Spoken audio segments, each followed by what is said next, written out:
Hello, everyone. Welcome to another Donaron Monologue podcast. I am your solo host, as always, for these monologues, Beau.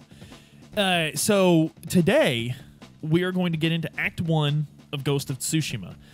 And we'll just start right off. When you go to pick which mode you're going to play the game in, whether it's which subtitles or which dialogue you want, or whether you want to go Kurosawa mode, it is focused on a line of banners of samurai clans. And when you pick it, it zooms down, and you see samurai marching off to war. They're marching off, and we know the Mongols are at the beach, and the invaders are at the beach, and the Japanese samurai are making their way towards the beach, and they form their line, and we see three samurai at the forefront. There is Lord Adachi, Lord Sakai, you, the player, and Lord Shimura. Lord Shimura is the Jito, the right-hand man of the shogun, and the highest-ranking samurai on the island of Tsushima. He gives a rousing speech in which he talks about honor, tradition, and the way of the samurai, and that sort of thing. This is literally everything we'll ever have to know about Lord Shimura. The whole character was just laid out right there. Lord Shimura is Lord Jin Sakai's uncle. As we're going to learn in a little bit, Lord Shimura raised Jin from a young boy when he had lost both of his parents. He is Jin's uncle through his mother, we can assume, because his name is Shimura and Jin's last name is Sakai. Lord Shimura looks over and says, "Lord Adachi, break their spirits." And we're seeing something that people that are more familiar with samurai through a Hollywood sense, or through the Kurosawa films, is pretty familiar with. Lord Adachi rides before the armies of Japan. He goes before all the rest of them go, and he goes and he confronts the Mongolian leader. The Mongolian leader is drinking. Leader is drinking from a large, kind of obnoxious goblet. Adachi approaches him and says, and is like, "Send your greatest warrior to challenge me." The leader walks forward, throws his drink all over Lord Adachi, and apparently it's flammable because he takes a torch, throws it on Adachi, and Adachi dies a horrible burning death. And that's sort of what happens there. So the very first thing we're learning is that the samurai are going to stick with their code, they're going to fight honorably, and the Mongolians are not. The Mongolians are there to win. The samurai are there to follow their code. This is going to be very important for the entire rest of the game. These two mentalities are going to be at war with each other the entire game. That's the whole point of the whole game.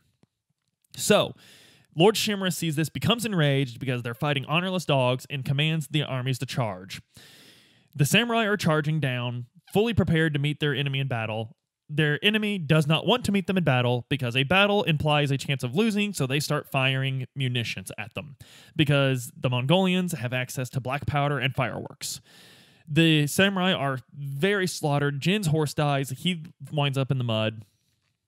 Jin does not die, though. He wakes up just in time to see the Mongolian leader approach Lord Shimura, and he says his name is Khotan Khan. He is the grandson of Genghis Khan. He is the cousin of Kublai Khan. There is no such person in history I've been able to find named Khotan Khan. Mind you, I only did a 10-second Google search. But it didn't come up with anything, and the developers did say that they did not put any historical figures in this game on purpose.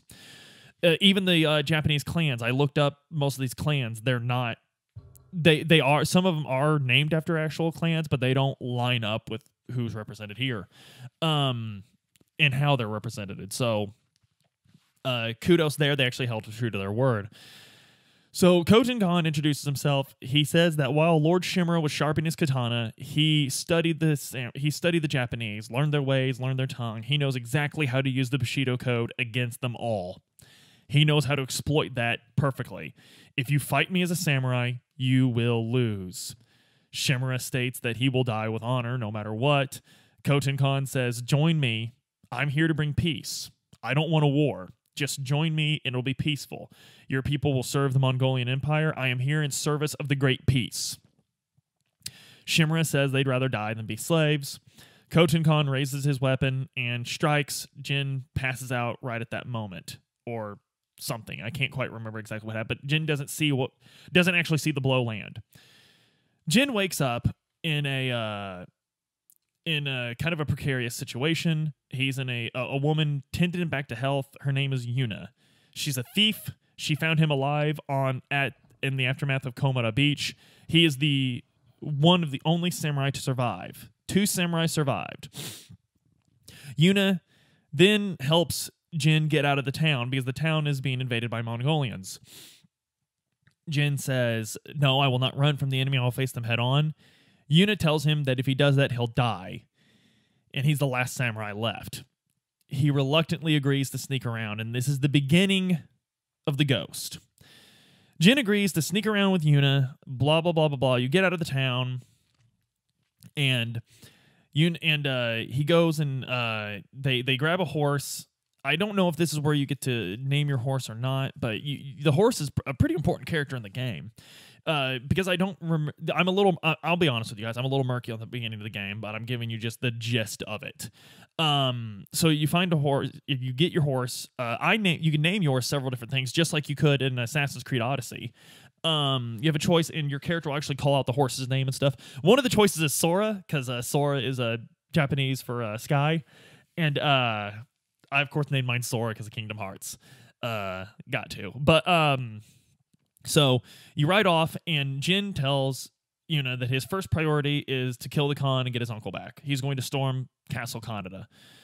And she says, "That's the dumbest thing I've ever heard in my life. You're not doing that." And he says, "I kind of have to. I'm a samurai. I have to face the enemy."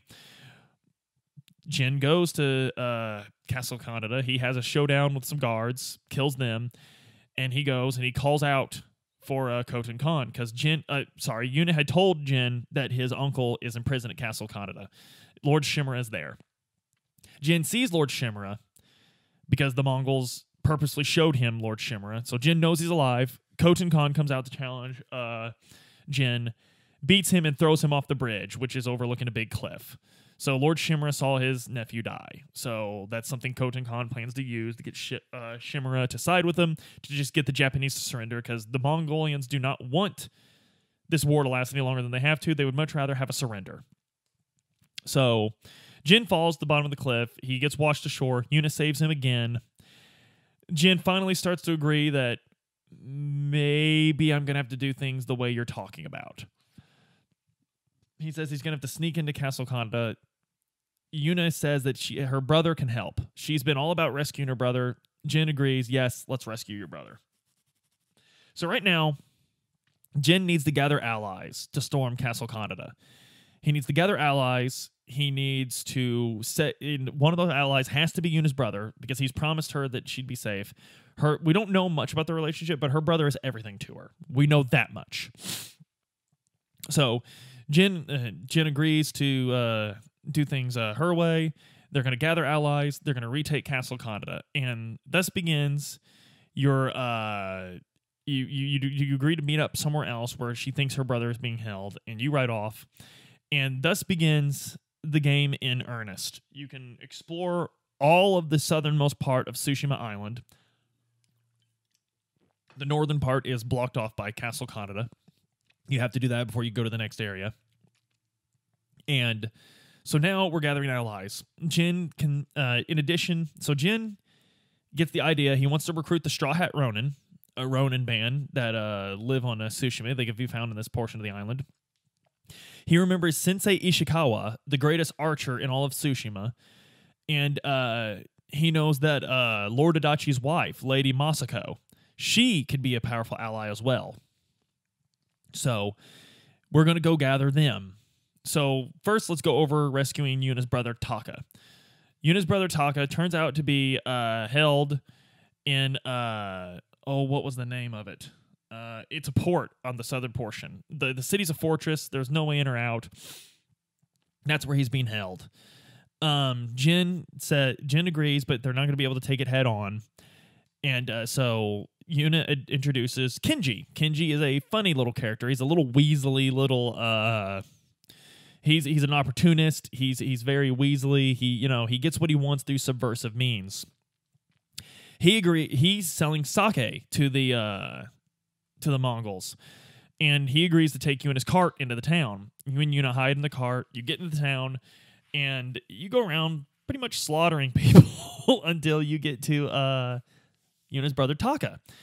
When you kill Yuna kills the person that's about to kill Taka, I believe. It might be Jin. It doesn't really matter.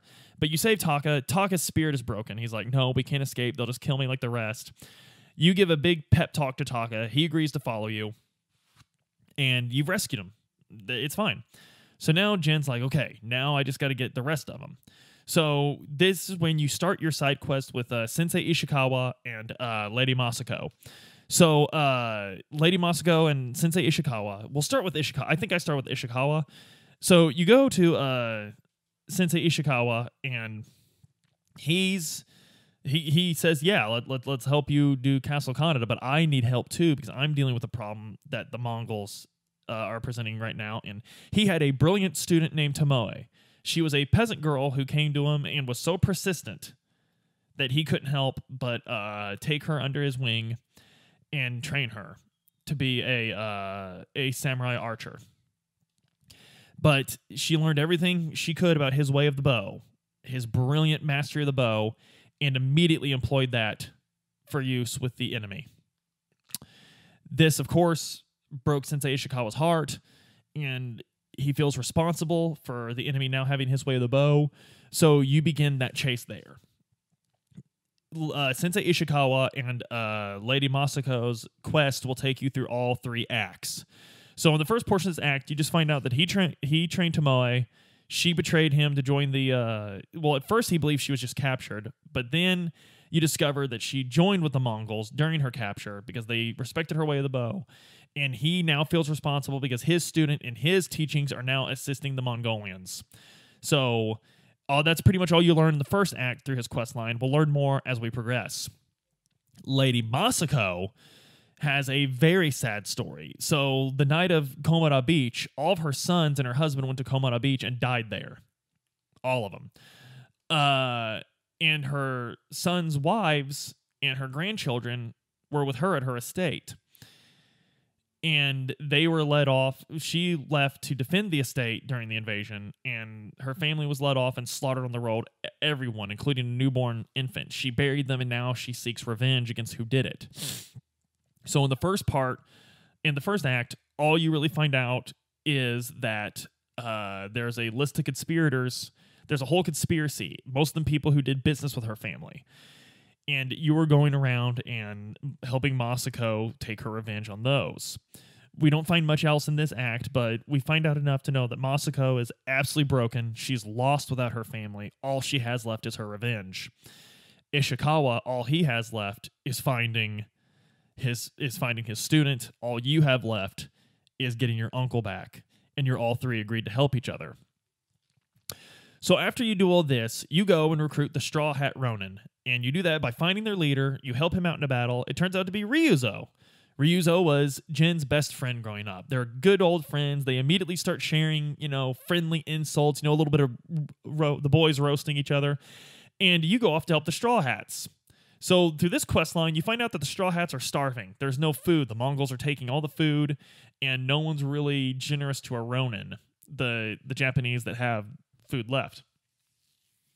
So you agree. You're like, Ryuzo, man, I will help you get food. I promise. All I need to know is that the Straw Hats will stand with me at Kaneda. Ryuzo's like, absolutely. So you go on a couple of quests to find food. They all fail. You don't find food anywhere. You're finding leads. You're finding good leads. You've almost got them what they need. Jin's like, listen, the last step, we take Castle Kaneda. You can have everything you want. My uncle will make you all samurai. Lord Shimura will see what you've done.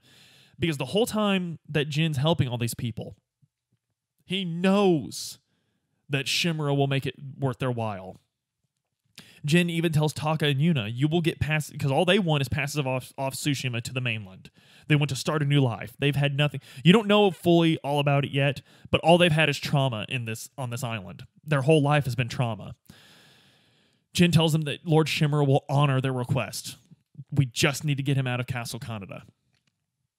So, the time has come. Taka, to make the tool you need to storm Castle Kaneda, he needs a great forge, one found at Komatsu. So you go and liberate the town of Komatsu. And at the end of liberating this town, I can't believe I almost forgot this. At the end of liberating this town, Jin is taking care of some bad guys as everyone hides in the forge, the safest spot in the town. And as he's killing the last of the Mongols, the people are watching as he kills the last of them. And the people are like, he's a samurai, but it can't be. They all died at Komoda. And they're all talking and, you know, like, who is he and everything. And Yuna turns around and says, he's a ghost. He's the spirit of a vengeful samurai who is here to drive the Mongol invaders from our homeland. The people cheer. They love it. And Jin looks at her and says, a ghost? And she's like, the people need something to believe in. And he says, they can believe in the samurai. And she's like, they know the samurai died at Komoda. They need something else. They need something to keep them holding on to hope. They need something that will inspire them to fight for themselves.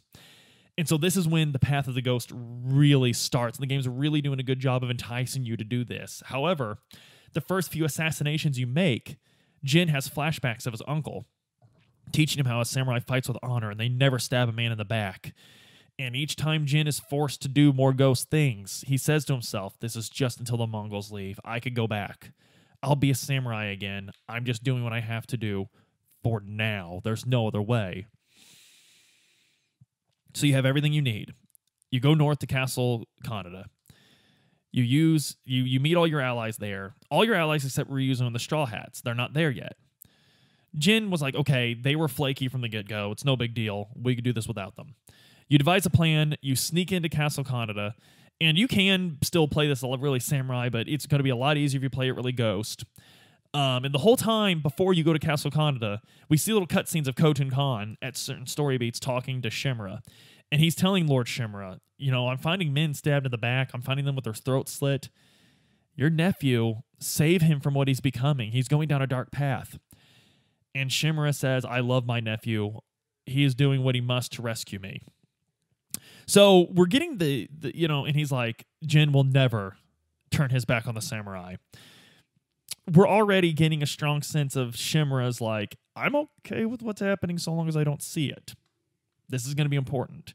He understands that he's going to have to get out of here one way or the other, and Jin's the only samurai, so we'll see. So you're going through Castle Kaneda.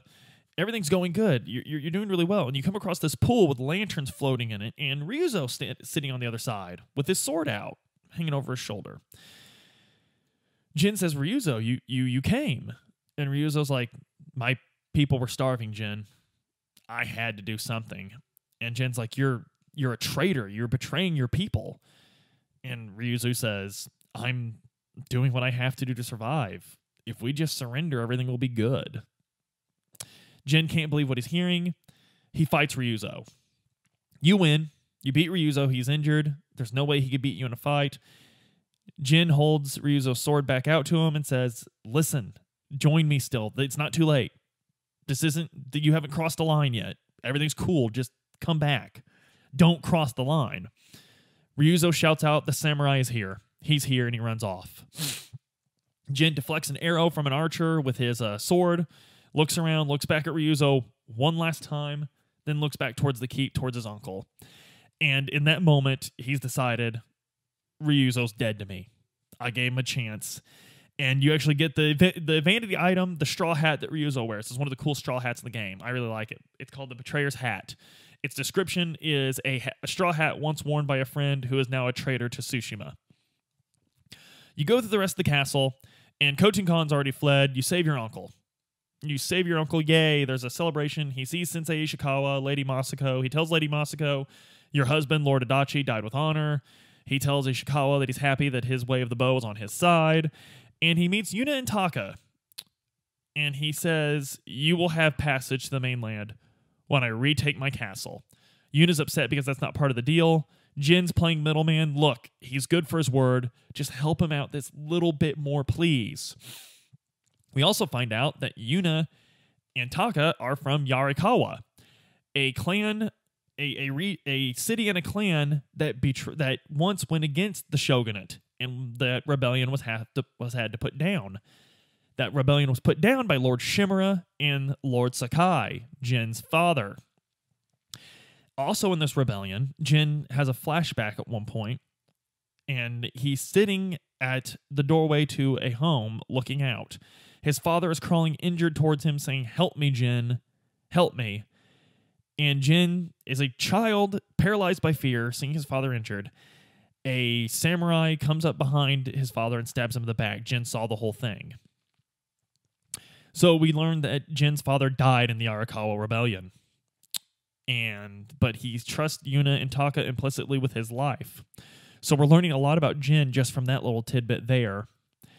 And it's clear that Jin has gotten over the Arakawa Rebellion much more than Lord Shimura has. Shimura makes a couple jabs at Yuna and Taka about being from Yarikawa, but also admits that if he wants to retake his castle where the Khan has fled to, he's going to need help, more help than Jin had to take Castle Kaneda.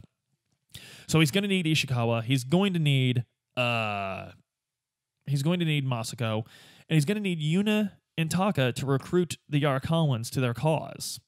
It's not going to be an easy feat getting Yarakawans to fight for a Sakai and a Shimura, but he trusts Jin's going to do it.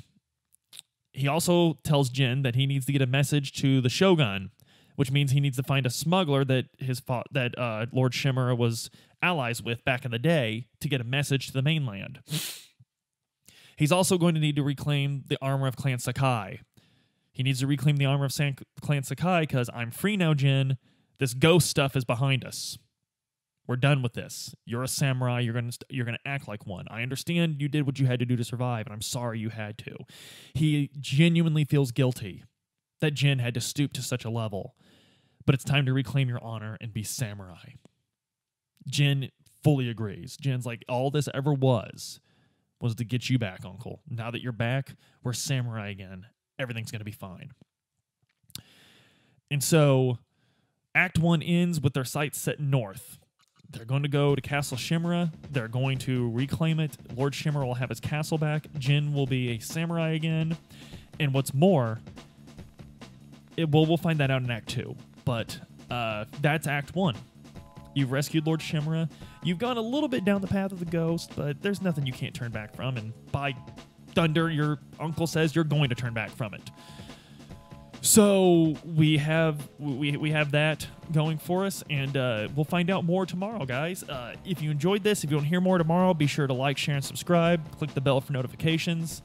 Guys, check out the merch store. If you want, you can buy some stickers. You can buy this awesome t-shirt. You can buy the book. We're always happy to spread the word that way. Most of all, I want you guys to check out that link to the Discord. Please join the Discord. Let's get some more traction there. We're having a ball doing that. And we're actually able to directly interact with people about the show and get people to, join in and, maybe even influence what we do next. But most of all, the thing I want you guys to do most of all is be safe until the next time I see you.